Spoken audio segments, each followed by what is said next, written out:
Welcome back to the stage, Surface Level. Woo!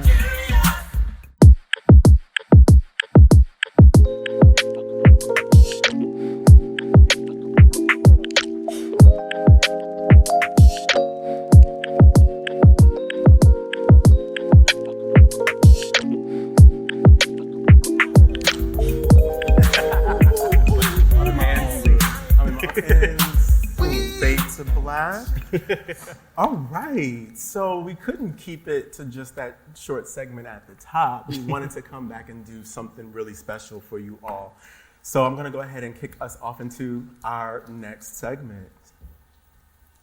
Hey everybody, welcome to a special live edition of Surface Level, curious conversations about the Black and queer experience. I'm one of your hosts, Tony, and today, Jordan, Damon, and I are discussing secrecy in the Black queer community. This is Hiding in Plain Sight. All right. Yes. So we're gonna get into some things. Yeah. We're gonna talk about your secrets. Oh. Hiding in plain sight. Sound like me and Damon in 2008. Yep. So, you know what? You're Not Tony. Yep. Tony was living out loud. Tony was I living. was living out I loud. saw you Wow. on campus saying you're cheetah prince, and I was Yeah. just like, well, I'm Yeah. not ready yet. I'm not ready It yet. was nice. I was a cheetah girl. I still don't think you should wear the I cheetah was a prints. cheetah girl. I was a cheetah girl. Maybe we leopard? still leave the cheetah prints alone. But that's nothing. That's fine. We'll talk about our fourth seat. Yes. So we have a very special guest with us today. I think a lot of you all will be familiar with his work. And so we're going to go ahead and just jump into it. Take a look. Today's guest is a pioneer in Black queer storytelling, the creative force behind Noah's Ark, Punks, and The Skinny. For decades, he's used his art to explore love, identity, and community, shaping conversations that resonate deeply with our experiences. With anticipation building for the upcoming reboot of Noah's Ark, we're honored to welcome Patrik-Ian Polk to our Surface Level family.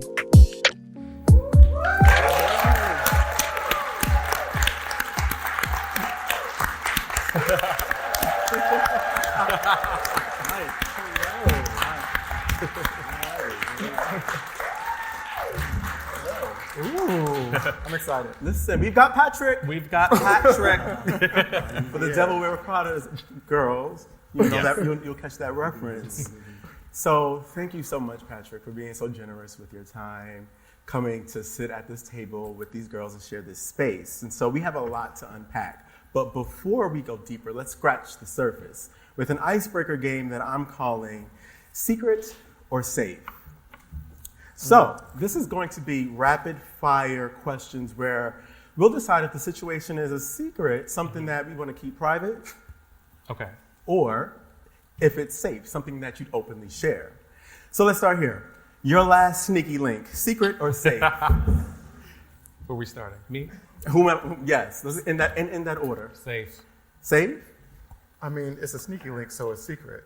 Child, the girls know. No, they don't. No, they don't. I don't really understand the question. And that's an answer all in and of itself. Is it a secret? Or is that something you keep in private, or is it safe where it's like, girl, I don't care who knows about this? I mean, I think by definition, it's secret. Yeah, you know, if it's not a sneaky link, if it's exposed to the world, right? That's how I feel about it.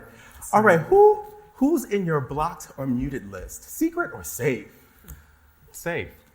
Safe. Child, you be running your mouth. You gotta mute. It's too much. Everybody on mute. Well, you know, I keep it a secret. The people don't know they're muted.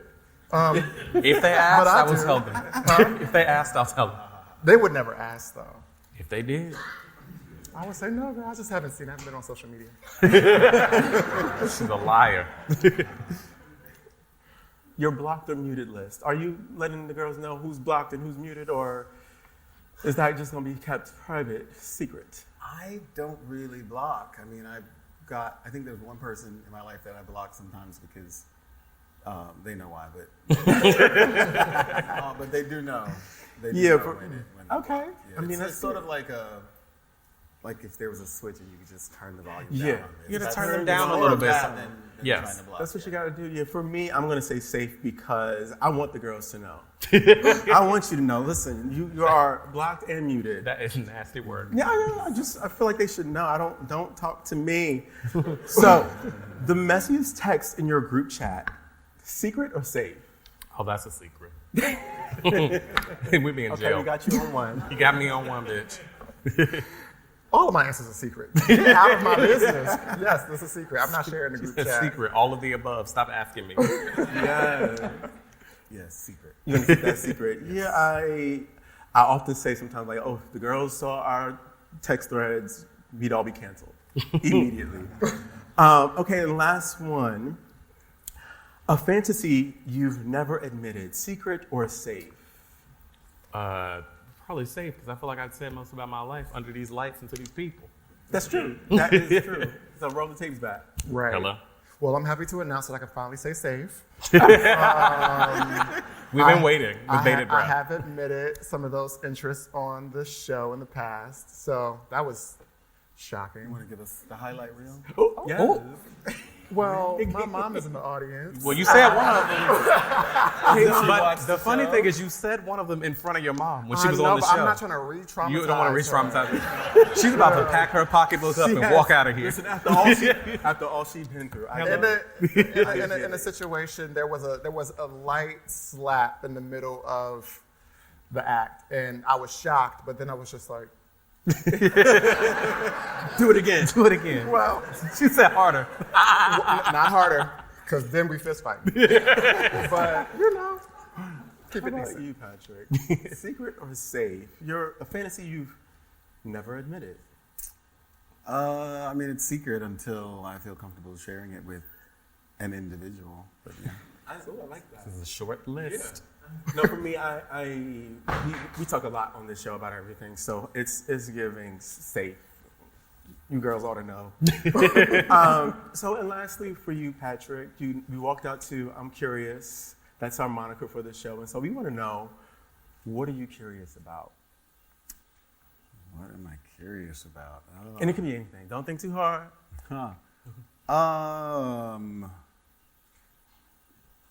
I think personally, I'm curious about.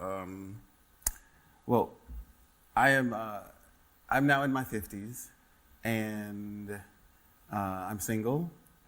Having sort of tried my hand at the matrimony wheel once. And after sort of a bit of a break from sort of dating and relationships, I decided this year, okay, I'm ready to kind of get back out there. So I'm very curious to see what that looks like as a Black gay man in my 50s in 2025. I don't Yes. quite know what Year of to our Lord. expect, but I'm keeping an open mind. I love that. So, announcement, if you're out there, Patrick's available. And we've got Patrick. We've got let the girls know at the after party. We have a big wide net, so we'll let them know digitally. We'll send you some emails. Absolutely. So, Jordan. Yeah, so we have a live audience in here, which is great because we don't always have that. So, Patrick, we're really looking forward to having this discussion today, but we want the live audience here to be able to join the conversation. So, take out your phones again and go to menti.com and enter the code that you see on the screen, or again, you can just scan the QR code, and we'll let you know when it's time to contribute your thoughts. Gilead Sciences has sponsored and developed content for this segment. Cool. All right, so a little bit of setup about the conversation that we're going to have. Today, we are exploring a topic that has profoundly shaped the Black and queer experience, and that is secrecy. It's a tool for survival, a response to stigma, and sometimes a source of isolation. So we're here to unpack those complexities and discuss, like, when is it protection? When does it hold us back? And when is it simply privacy? So earlier, Patrick, I hope you got a chance to see that first conversation. So we talked about, we asked if younger folks with access to modern medicine like PrEP and PEP and Doxy are too casual or cavalier when they're discussing their sexual experiences with the generation that lived through the trauma of the AIDS crisis. So we want to know from you, who's a person who's lived through those times, like, what are your thoughts? How do you feel about that? It's interesting. I'm not well versed in sort of the attitudes. I think it's amazing that they exist, but what I've found is that a lot of young Black gay people have not really engaged or aren't really knowledgeable about it, or flat out don't know that it's out there. I've got some much younger gay relatives, nephew, cousins, and none of them are on PrEP. I've kind of asked them about it. And where I kind of left it with them is I essentially just said, well, listen, if you really find yourself wanting to have unprotected sex, if you find yourself not intending to, but having unprotected sex, then please strongly consider getting on it. But I just don't know if it's really sinking in or permeating the community in ways that it should. So yeah, I'm not really sure. It's an interesting thing to have a whole generation that kind of have never engaged with the crisis in ways that us older gays have. Right. So it's interesting. Yeah, I was gonna ask, like, what do you wish they knew that might encourage them? Like, if there was something that you could just, sometimes you want to shake somebody until they get it. Like, what are something that you wish they would know? I really wish they just understood that, our time was really scary, and there was a lot of uncertainty, and, we really did lose like a whole generation of artists and writers and dancers and fashion designers, and who just, I imagine what the culture would even be like if they were still around, if they had been able to continue creating. So it's like, I don't know, it's just a weird thing of there's a whole sort of generation that's missing in terms of our elders. So I just wish they understood how lucky that they are to have these options that take the HIV issue off the table in terms of risk and susceptibility. That's something that would have been a dream, obviously, for us to have back then, because it's just, it's a lot. And I think one of the problems is we haven't really seen the AIDS epidemic portrayed from a Black perspective. We've seen it from all kinds of white perspectives. And that's something that I hope will change in the future. There might be some things in the works, but so I think that would help people to engage, because even in researching it, it's just like, it was a time. It was a time. I mean, imagine your circle of friends that you go out with, that you club with, and then imagine one by one, them all getting sick. One by one, you going into the hospital to visit them, laying up in the bed with them, playing cards with them, watching them, deteriorate, watching them go from vibrant, beautiful creatures to their bodies literally disintegrating. Like, you cannot imagine what it was like. So, engage, research. There's books, there's videos out there, documentaries, how to survive a plague, etc. Do some research, look at what's out there, but understand what you have available to yourselves today and take advantage of it. Thank you. Hearing you say that, Patrick, I'm just thinking about a few conversations that I've had with people who are millennials, and I've had conversations with them too. And another theme or like a pattern that I'm seeing is that some of us in our generation don't even feel comfortable like addressing the conversation with their healthcare provider. So they go into the doctor and they're very coy about their sex life, and they're not really open to having that conversation. So that hinders them from being able to get the information that they need to be able to protect themselves. And then furthermore, I think that some members in our community are actively avoiding the conversation of HIV because they think that if they avoid it or if they ignore it, then it somehow won't impact their day-to-day. And so I think that what you're doing in creating art and creating film and TV series is allowing us to sort of be able to see it in a way that feels a little less like medical. You can actually see like that part, but also like the humanity of these people. And you can start to see like, oh, this is actually like the person who I just hung out with. And it's not like this like doom and gloom only conversation. So I feel like that's also something that people are just trying to avoid it because they feel like it's too murky, or they feel like they don't want to really get in that. Because when you're young, you want to feel invincible. Mm-hmm. Yeah. Well, that is unfortunate. And the thing I would say, tell everyone is you absolutely must feel completely comfortable telling your doctor everything. Mm-hmm. Like, don't hold anything back. You need to tell them all the intricacies of what you're doing. Sexually, they've heard it all, they've seen it all, because, and if you're not comfortable, then you need to find another doctor that you will be comfortable with. You know, that is extremely important. Yeah. So let's talk a little bit about the arts and a little bit about your work, Patrick, because Noah's Ark and The Skinny both addressed HIV/AIDS in a way that were groundbreaking for their time. And so I'm curious to know, what do we think, or how do we think work like this has contributed to changing the narrative around HIV/AIDS within our community? And so I want to ground us in a little bit of research, and it was something that I'm going back to from the first segment. Make sure you can see it. I got to make sure I see it. Mm-hmm. We don't want to mess I got to make sure I see it. So, and my note says glasses. All right, glasses. All right, glasses. All right, now glasses. So, since 2020, GLAAD, in partnership with Gilead, Compass Initiative, have been tracking the state of HIV stigma in the United States, asking questions each year about Americans' attitudes towards the knowledge of HIV and the stigma that exists around it. And so one of the things that they found through their Where We Are on TV study shows that only one LGBTQ character living with HIV was portrayed in primetime scripted television during the recent season and is not expected to return. And it says there has also been a significant decrease over the year in Americans seeing people living with HIV in TV shows or movies, from 39% in 2023 to 35% in 2024. So that's kind of getting at what Patrick was saying earlier about not that representation.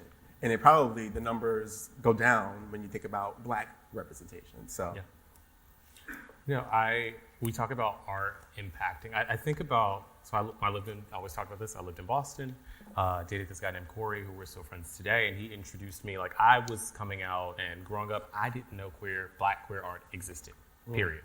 And he was just like, what do you mean? I'm like, for me, conceptually, I could not fathom books or film or stories about us. And he gave me like my first copy of Elin Harris's Invisible Life. We were watching the DVDs of Noah's Ark in that time, and it was 2012, and we went and saw The Skinny. And Anthony Burrell's character goes through this whole arc of his promiscuity, but then also his fear of being tested. And I remember seeing that movie, and it's kind of crazy for me that we're sitting here talking to you, because that was the thing that I was just like, I need to go get tested more frequently, or I need to be consistent with this, or I don't need to just be afraid of this thing. And it was something that me, having been young and queer and in the closet, had never talked to healthcare providers about. And it was something that through art, your art, introduced me to a lifestyle change and an adult, to being a more responsible adult. So I think that there is, like, I feel like tangibly that those things affect people and how they think about taking care of themselves way more a lot of times than, I keep talking about scientific journals. I don't know why, like, I read scientific journals or something. But it is something that I'm happy to be able to say that. Yeah, I actually remember, Damon, you know that you introduced me to The Skinny, yes, right? Yes. So the last weekend that Damon was in Boston before you relocated to New York, we were just hanging out. I don't think we had any more furniture left on those grounds. There was a bed, and we were like sitting on the floor. Yeah, and you were just like, we need to watch The Skinny. And before that, I had not like heard of the film before. And it was one of those moments where I cry a lot when there's like anything happening. Well, yes, I only cry about media. No, I actually cried last weekend. That's whatever. Do you keep a cry journal? Sometimes. Did you write it down? Mostly on planes. Did you book a cry angle? I did not bring it. I don't plan on crying. Don't today. cry your face off. But I thought I thought the film did a really, really great job of humanizing the characters, and then while also showing that HIV is something that you can live with. And I think that when I was in high school, I remember watching an episode of Girlfriends, and there was a character that was introduced to the series, and she was, I think, living with Joan Clayton, and there was a moment where she was like chopping vegetables or something like that. I think she may have nicked her hand, and then there was blood, and everyone just like, and I just remember the discomfort of watching that with family members and feeling like, I know that, you know, the stigma is that HIV is a gay disease, and I feel like I'm keeping this big secret, and like I'm just sitting here in silence being like, is this bringing attention to me? And then to add to it, like the character actually passed away in the series. And it was one of those moments where I was just like, this feels scary. You know what I mean? Like this feels like what is gay life really going to look like for me? And it wasn't until The Skinny that I actually saw what it could look like to be living with HIV and it not be a death sentence. Yeah. And so I thank you for that, because it really, really does help, because I'm the same as Damon. I'm not really reading the CDC at that age, or CDC.org or whatever. Now she does every week. Top of the morning. Well, when monkeypox was out, I was on that website. The CDC police. Because I needed to know the live updates. Girl, I said, oh my God, it's in Europe now. We're going to Pride in Berlin. She said, do you see these pictures? I was just like, I was just like, to get the vaccine. Yeah, well, so it helps. It helps a lot. Patrick, though, this is your work we're talking about. So for you as the artiste, what was the reception? Like, how did you feel about the impact? And how do you still feel? Like, we're still talking about how much your work has impacted the narrative around HIV/AIDS. I mean, it's somewhat strange, because as an artist, you know, I'm just telling stories, and I'm, you know, creating characters, telling certain narratives, but I don't really think about it in those terms. There's definitely a conscious effort to include those messages, but I just try to kind of make them somewhat realistic and try not to be too preachy, because I know that can turn people off. But it's rare that I kind of step outside of that and consider the impact. It is certainly very nice that the work has meant so much to so many people. I've heard from literally thousands of people, straight, gay, who in one way or another were affected by the work. But really, you know, I mean, it was just my whole career. It was really born out of, I certainly intended to be a filmmaker from a young age. But in terms of finding my voice and starting to make films, it was born out of, you know, the invisibility of the community and not seeing myself anywhere on television or in movies. And so in that regard, you know, it's been a very worthwhile couple of decades. I'm very proud of the work. You know, I wish I had been able to make more, but it wasn't so easy. There was not as much support or resources. But I'm also very grateful to still be in the game and still be creating in this time, which is so interesting, and to see sort of how far we've come, how far we still have to go,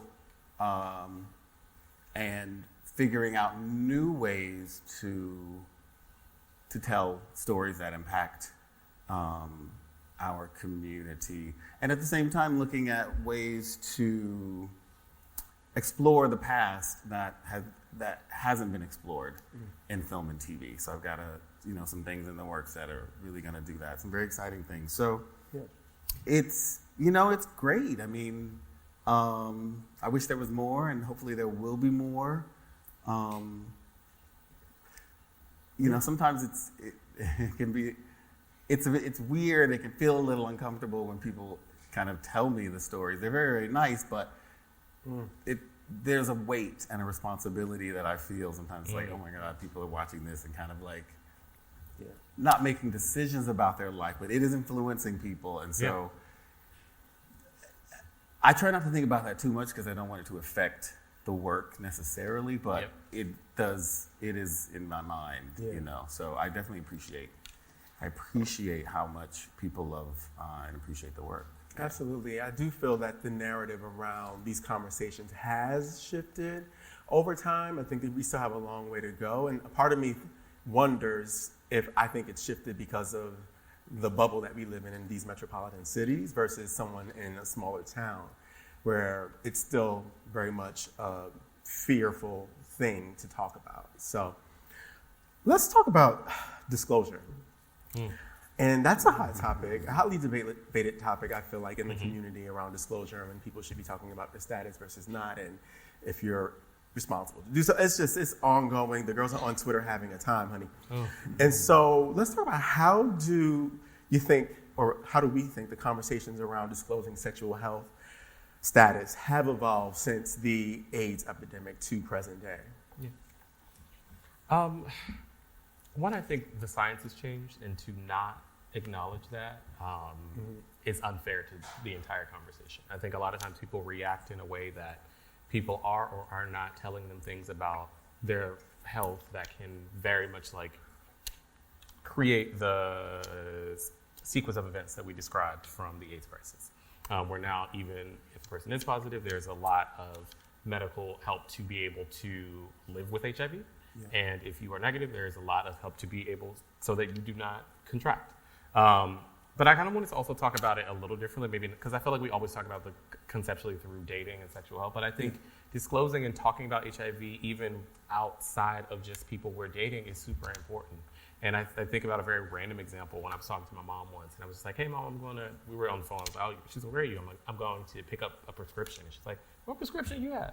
And she's my mom. She's like, "You don't take prescriptions." And I'm like, "Oh, I'm getting PrEP." And I was explaining what it is and why me as like a Black queer person, it's important for me to protect myself in this way. And it was something that didn't feel natural, but it felt like it should happen. I think that conversations around health and how we protect ourselves relieve stigma not only just for us and the people we are sexually involved with, but for community in general. And I think that to me was something that really sticks with me. It was a really small moment. She didn't freak out or anything. She's here, so she's still fine with everything.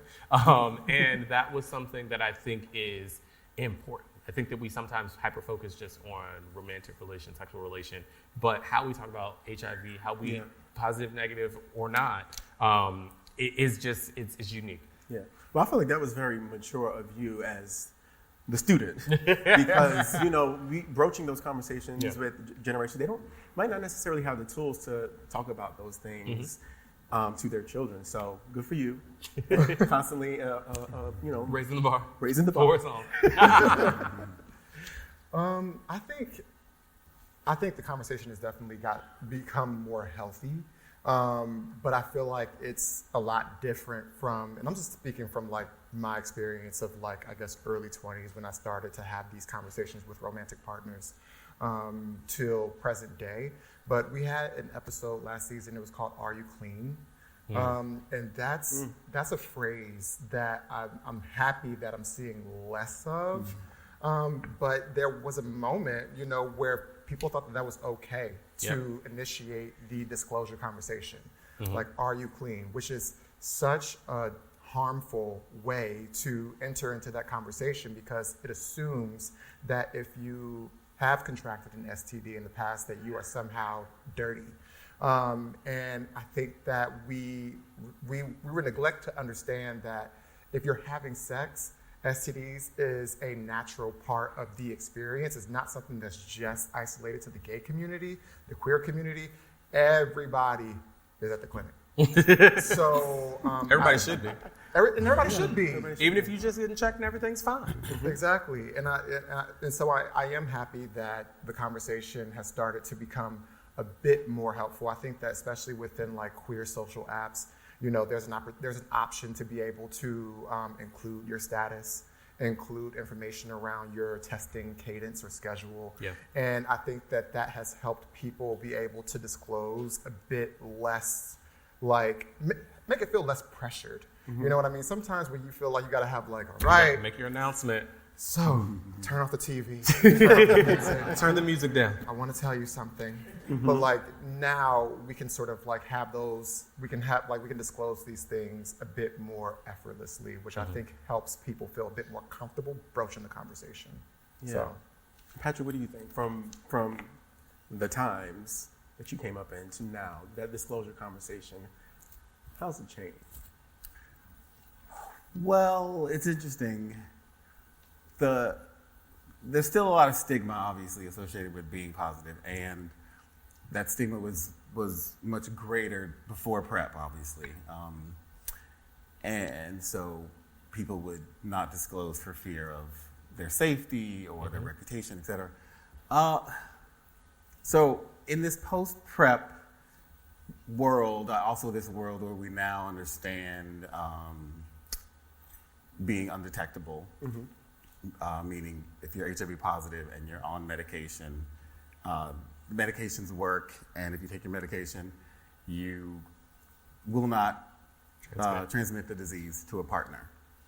And so for me, it's kind of, and this is like, this is not necessarily the PC answer, but I believe we have to be super practical when it comes to sexual behavior. Because, you know, kids need the facts. And I just feel, so for me, I think it's great that we have the medical advancements because it means if you're somebody who's positive and you're taking your medication, whether you tell your partner or not that you have it, you're not going to give it to them. Right. So at least the reality of that is off the table. Now, it's a whole other conversation about whether that person should disclose. Obviously, we feel like you should disclose, but not everyone feels comfortable. And so I just think it's great that it's not the risk factor has been pretty much eliminated. So I hope that it's that the stigma is kind of shrinking, but I don't know that it is. And I think you guys mentioned that, you know, it's not really being portrayed in the media, living with HIV anymore, really. So I think it's great. People like you know, telling your own story out there, I think that helps a lot. But as long as we can make sure that the people who are positive have access and understand what's available to them, and the people who aren't positive have access and understand what's available to them, then, you know, That's the important part. we can kind of really take the issue off the table in that way. And so I think that's really, really good. But the stigma is still an issue when it comes to, I think, disclosure. Yeah. Like you hit on a big part of what that discourse is online that I've seen about people talking about, you know, does someone have to disclose?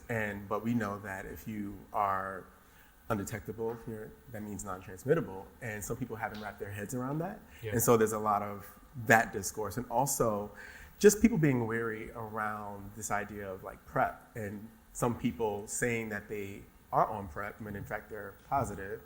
That gives a lot of people pause. And so I think that just continues to be just a lot of back and forth around that. And as someone, for me, like it took me a long time to get comfortable with disclosing. I was 8 years into being diagnosed HIV positive until I told these girls. And once I started to talk about it, it made it easier for me. And everyone's not the person that's going to get on a podcast and talk about and disclose their status. And when I did that, honey, it was like the shackles off my feet. Now I can dance. All right, Mary. I just want to praise him. And it really lifted. I felt fearless. I felt a level of freedom that I only hope other people get to experience. More community too. And I found a lot more community. It felt like community for the first time because of that outpouring of love and people telling me their stories. There's so many people. I often talk about that statistic, 1 in 2 people who are like black men having sex with other men will contract HIV. And so that means every time we're in a space like this, there are people who have this story that haven't talked about it. So I hope you find some courage to do so. Find maybe one person, but that doesn't have to be your journey or your testimony. So I want to flip secrecy on its head. Because we've talked about secrecy, we've talked about disclosure, but instead of secrecy always being seen as this burden or tied to survival, are there moments where secrecy can be a positive thing? You know, a way to protect your privacy. Everybody doesn't want everybody in their business. And also just choosing who you invite in. Yeah. Can secrecy be looked at through a different lens? I mean, are you looking at me? Go on, baby. Absolutely. I don't know. Maybe it was the way that I was raised, but I have two pretty private parents, and I think that being able to rely or lean on close friends, loved ones, people you truly trust to take care of the sensitive aspects of your life is more, in my opinion, have been more valuable than me necessarily sharing it with a room full of strangers. That may change, but I think that, I just generally am pretty private. I think that behind the scenes, we always have conversations about this podcast where it's just like, is Jordan going to be able to do this episode? Because, we're trying to be open, and Jordan said, I'm not talking about that. I'm not talking about it. We do say, listen, if you're not talking about it, we say, what we're not going to do is get on here and lie. So next topic. And I think that that's fine. You know what I mean? I think that everyone has to move at their own pace. I'm a huge advocate of that. I think that, this experience is really sensitive for a lot of people. And they have to process it in their own ways. And I think that, honestly, when I'm choosing to wait and share something sensitive to someone that I love, first of all, I'm like an emotional wreck when I'm actually doing it, because I don't do it often. I'm weeping. I'm oh my God, something that's really been something I've been struggling with. I feel like knowing who I am and knowing myself, it's an act of kindness to myself to make sure that I'm moving through this process in a way that's mindful of how I'm going to be able to react to it. I don't want to, say everything that I want to just because I'm on a podcast, and I feel like, me sharing a big dark secret is going to bring more engagement and make the podcast more popular. That's not my journey. And I'm not saying that to say that that's somebody else's journey. Somebody else might actually feel really, really freeing or liberated to be able to share that information. For me, I would feel completely out of character sharing something that was, something near and dear to me. So yeah, I feel like keeping things to yourself is definitely an act of kindness. And also, I feel like as long as you are, in this sense, we're talking about HIV, right? We're talking about the idea of disclosure. I think as long as you're doing what you have to do to take responsibility for your health, you don't have to force yourself to talk about it to other people. If you know that there's no chance of you being able to transmit the virus, then why is this expectation that you must tell me what's going on in your life? I think that, and that's polarizing still. But that's how I feel about that.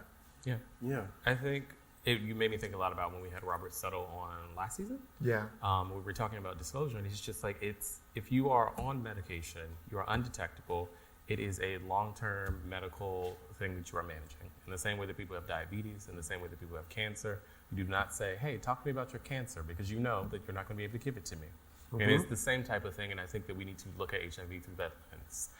And then additionally, I would say just around the topic of secrecy, I think a lot, and we were doing an episode recently about politics, and I was just as a Black person, every day can't be resistance. And as a queer person right now, every day can't be about educating you about my life and my experiences and how I live and love and what the intricacies are around queer healthcare. Sometimes I need to be with me. I need to be around people that understand it, and I don't need to, and we do this, obviously. Every day of my life is not this. Right. Can I get a gay man? Bitch, you have never said that on the show before. You got a new tagline. Somebody said that in our DMs about something, and I said, "Can I get a gay man?" I was like, "I've never heard that before." So clever. Somebody took Tony to church.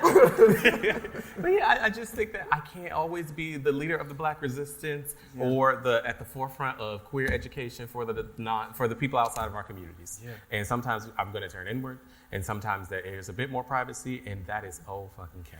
Mm-hmm. Patrick, I'm really curious about your answer to this question, coming from your generation and privacy. Go ahead, school the girls. Let us know. Like, what do you think about privacy? Is it a good thing, or sometimes does it hold you back? Like, but can it be a good thing? It depends. I mean, I come from an era, the don't ask, don't tell era. Where that was government policy and that was kind of a lot of people's personal policy. I mean, and it's interesting because we're still dealing with this now. And one of the things that I push back on this because in a lot of situations, people pass away, and let's say it's a queer person who was not publicly out. And a lot of times people will feel like, oh, we have to respect that closet even in death. And one of the things that alarms me is that we as a community, we lose members of our community that way. So when this particular actor dies, who we know, was gay, but was not out, is not identified as gay, is not, ticked off and counted as a member of our community, then, they're just gone. And unfortunately, a lot of the older gays come from a time when it was unsafe to be out. It was unsafe bad for your career. I watched the Luther Vandross documentary, which I absolutely loved. It's amazing. I really highly recommend you watch it. But one of the things that I did not like is, and Luther, I understand he came up in a time when he felt he had to be in the closet for his career. And to a certain extent that I think was probably true, but the film took the stance of we're going to honor the closet that Luther lived in. So all of the people closest to him, no one disclosed anything. No one talked about his personal life, his love life, what his love life was like. And I just felt like they did a disservice to his memory and to the community because he sang and wrote about love and how badly he wanted to find real love. And so I wanted to know what his love life was like. Yeah. Who was he writing those songs about? And I thought it was very sad that not only did they sort of protect the closet, but they criticized people who did discuss. They criticized, one of his friends, a producer, writer, was critical of Patti LaBelle, who I don't think she meant any harm. She wasn't intending to out him, but she was asked about Luther on the Andy Cohen show, and she talked about him being gay and saying that he never intended to come out as long as his mother was alive. He thought he needed to protect her from that or whatever. And they were like criticizing her, and then they showed a clip of Luther sort of defiantly in an interview saying, essentially, my personal business is my personal business. You get Luther the singer, you don't deserve Luther and in his personal life, which is a fair point. But there's a difference between you spilling all your tea and you just saying, yes, I am gay. Yeah.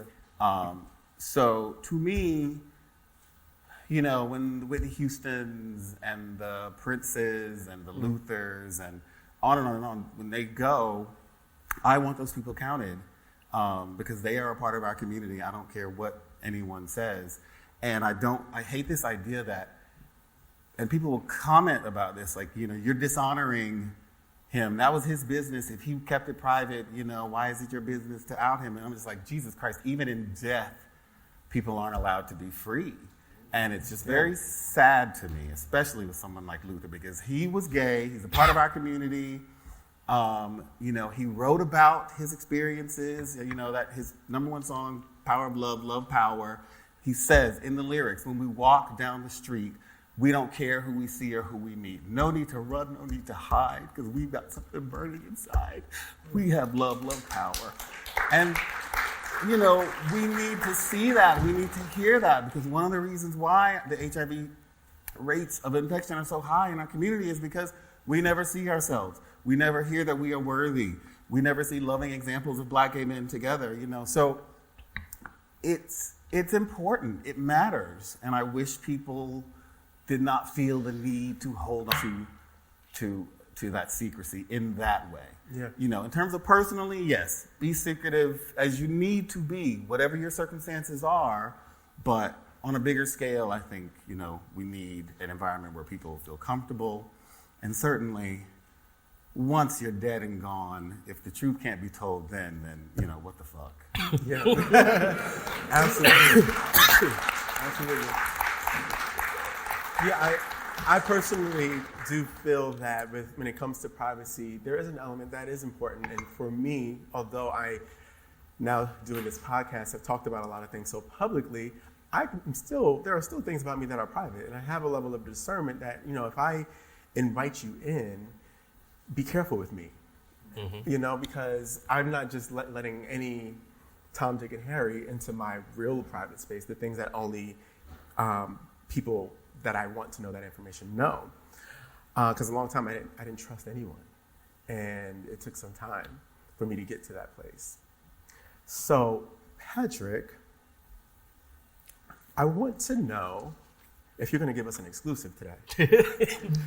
We want to give you an opportunity to just tell people what you have coming down the pipeline, or just where they can find out more information about your work and what you're doing. Where you can find out about my work is I follow what I call the Beyonce principle. And that principle is to, as an artist, to move in stealth and create my work in as much of a sort of private vacuum as humanly possible. Yeah. And then when it's ready, when the baby is fully here and, you know, his hair is all combed and his soft spot is, you know, not so soft anymore. Smooth out. Then, you know, I'll introduce the baby. And that, in a general sense, that's how I feel. That's the model that I really tried very, very hard to follow. In this age where we're so used to just telling everything on social media, you know, the minute any step in any process happens, you want to tell everybody, and the reality in Hollywood is a lot of projects never get to the finish line. Mm-hmm. They're announced and then they go away and whatever. So I tend to try to be a bit quieter about what I'm doing. But everyone knows by now that, you know, we do have another installment of Noah's Ark coming. Woo! You know, so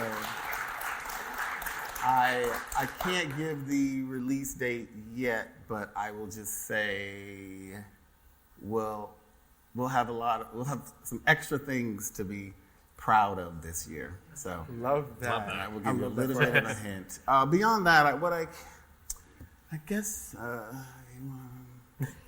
mean, one of the things that I am working on is I am going to be directing Invisible Life, the movie, the Elin Harris adaptation. So, oh my goodness, that is happening, and I'm very excited about that. So I can give you that scoop. I love that. That is super. I'm almost in chills because I think that's the first queer book that I read, and I borrowed it from Damon. Mm-hmm. I did cry reading that book. If you haven't read that book, definitely. Yes, if you're not familiar with Elin Harris' Invisible Life, you should definitely read that book. It will give you a sense of what was happening in that time period. Yeah. Well, can everyone join us in giving a round of applause and a big thank you to Patrick for being here. Yeah, thank you. Yeah, this is a big moment for us, and I know that we're aware that you just got here from London, so just you're being so generous with your time and so gracious, and I'm really happy that you were able to help make this happen for us. So with that, that is all the time we have. This episode was produced in partnership with Harlem Stage, powered by Gilead Sciences. And if you've enjoyed this episode, let's keep the conversation going. Let us know your thoughts and questions at surfacelevelpodcast.com. And remember, stay curious.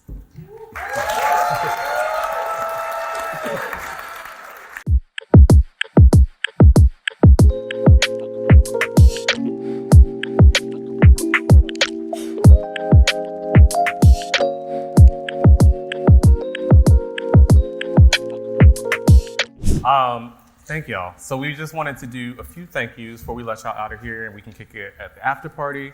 But first, Marcus Wilson from Gilead. Can you come down for a second? Marcus? Hi, Marcus. So Kashif.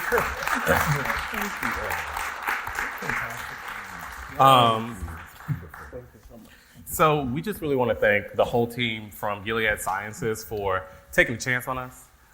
This is their marquee event for National Black HIV/AIDS Day, and we just wanted to give you a little token of our appreciation for making this happen for us. So no, thank you so much to you and the whole team there. No, thank you. appreciate it. More to come. Thank you. And next, I think Deirdre's going to step down for Indira, but we wanted to thank the Harlem Stage team. They have been super amazing partners for us. The Harlem Stage team, literally, their first meeting of we had 6 weeks to put this together. They met with us January 5th. It was the very first meeting they had of 2025.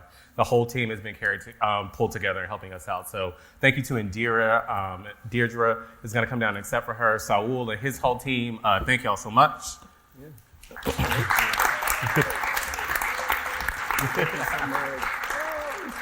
Thank you. And then Patrick.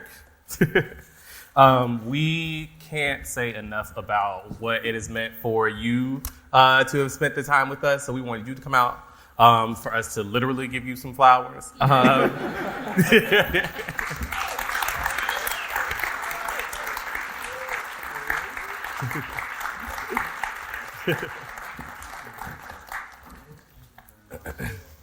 Thank you. Thank you. Yeah. Wait, not without getting a picture with us. So Don't leave the building. And then just a few more quick ones. Ryan, thank you for sharing your talent with the team here and dancing. Yeah. Saley, thank you for your support, not only here today, but we can tell when people in the community stand up for us here digitally, when we're not here, when we're not in the space, and you have been just like a leader in really speaking up for not just us, but people in the community generally, so we love you. Shout out to our Black and queer production crew. So Riley has been doing BTS videography. Ryan has been doing photography. Tony did beat the girls' faces. Not me. Not you. This is how you look. And then I didn't beat the girls' faces. Oh, okay. Other Tony. Not Tony to do any faces. And then George, our friend from Howard, he's been the production lead for this and has been we couldn't have put this out without him. And then Kashif. We don't get a chance to thank him enough. Kashif came to us a few years ago and was just like, hey, I believe in what y'all are doing. We were still doing this out of my living room, paying for it ourselves. He was one of the first people to say, I think there are people and there are partners and there are organizations that would really love to amplify the work you're doing. So him planting that seed was part of the reason that this thing has grown as something we could even be deemed possible. So as somebody who is always by our side, always behind the scenes, doing the shit for us, thank you so much. And then thank you again to all the vendors that helped us with stage, screen, clearly I don't build LED walls. Thank you to our partners and parents who are here. All right here.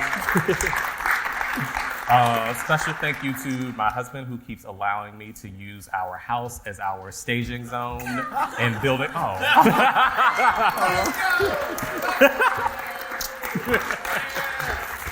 Love that.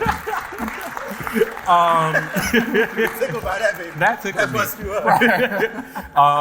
And then as Tony always says, our surface level insiders, everybody that's here, it means, like, we still just are like three random dudes that decided to run our mouths and share our experiences because we didn't feel like they were represented. So the fact that anybody would either listen to a show, show up in a space, it's supposed to snow later, the girls are here. Yes. That means a lot to us.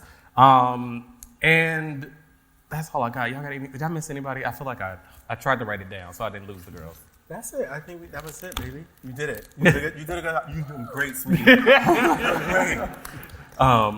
And that's all. Stay curious, y'all. Yes. Thank you.